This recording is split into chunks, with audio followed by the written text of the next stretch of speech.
बीकानेर में नरसिंह महोत्सव की धूम नजर आई है, जहां शहर के लखोटिया चौक में भारी संख्या में श्रद्धालु पहुंचे नजर आए। और श्रद्धालुओं की मौजूदगी के बीच में एक ऐतिहासिक परंपरा का भव्य आयोजन किया गया। आइए दिखाते हैं आपको तस्वीरें।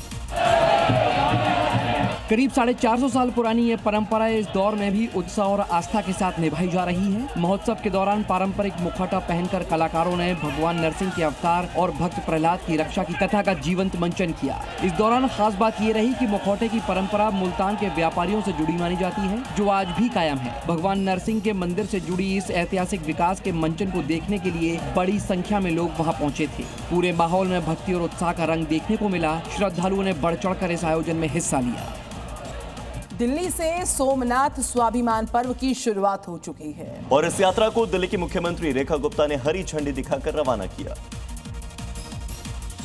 सफदरजंग रेलवे स्टेशन से 1000 साल पुरानी अखंड आस्था को समर्पित यात्रा के लिए 1400 से अधिक श्रद्धालुओं को सोमनाथ मंदिर के दर्शन के लिए रवाना किया गया। इस दौरान रेलवे स्टेशन परिसर हर हर महादेव के जयकारों से गूंज गया। श्रद्धालुओं के चेहरे पर उत्साह और आस्था का तेज साफ झलक रहा था। श्रद्धालु भगवान शिव के पावन ज्योतिर्लिंग सोमनाथ मंदिर में दर्शन करेंगे और आसपास स्थित अन्य प्रमुख मंदिरों के भी दर्शन कर पुण्य प्राप्त करेंगे।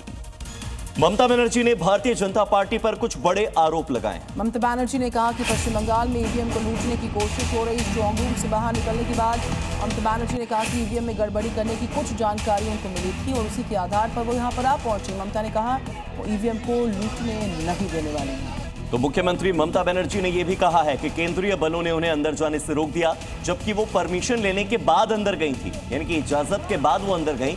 बावजूद इसके केंद्रीय बलों ने उन्हें रोकने की कोशिश की। वो ईवीएम को लूटने नहीं देंगी, गड़बड़ी नहीं होने देंगी, ये बात उन्होंने कही।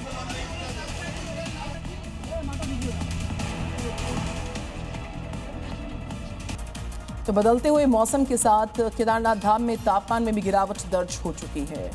मई की गर्मी से जनवरी जैसी सर्दी की जो तुलना हो रही है वो बिल्कुल सच है, क्योंकि हालात ये हैं कि तापमान अब 0 से नीचे चला गया है।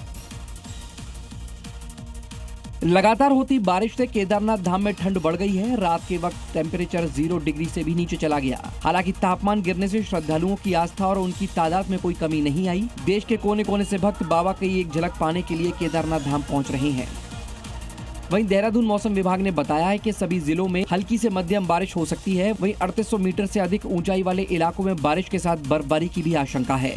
मध्य प्रदेश के जबलपुर में बरगी डैम से एक दिल को दहला देने वाली वारदात घटित हो गई है। एक क्रूज खमरिया टापू के पास अचानक से पलट गया और क्रूज पर लगभग 30 से 40 लोग सवार थे, जिनमें से 22 लोगों को तो बचा लिया गया, लेकिन 4 के शव मिले।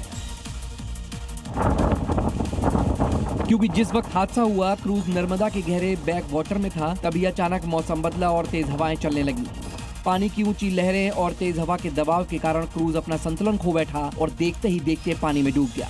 हादसे के तुरंत बाद स्थानीय नाविक और प्रशासन ने बचाव कार्य शुरू किया। अब तक करीब 15 लोगों को सुरक्षित पानी से बाहर निकाल लिया गया है। क्रूज करीब 20 फीट गहरे पानी में फंसा हुआ है। जेसीबी और नाव की मदद से लगभग 30 मीटर तक खींचा गया, लेकिन आगे ले जाने में सफलता नहीं मिली। अब पोकलेन मशीन और भारी उपकरणों की मदद से क्रूज को किनारे लाने की कोशिश की गई। फिलहाल सेना ने मोर्चा संभाल लिया है। एसडीआरएफ की टीम और प्रशासनिक अधिकारी मौके पर रेस्क्यू ऑपरेशन चला रहे हैं।